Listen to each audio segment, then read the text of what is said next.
Fala galera do YouTube, e hoje eu vou ensinar vocês como desbloquear o som da Ford da F4000 2011. Como inserir o Keycode, a gente vai ligar aqui. E agora a gente vai usar as teclas número 1, 2, 3 e 4. E a gente vai confirmar com a tecla 6.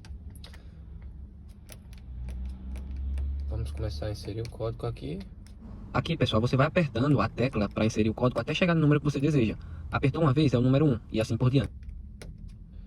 E agora a gente confirma com a próxima tecla, com a 6. E tá aí o som desbloqueado, pessoal.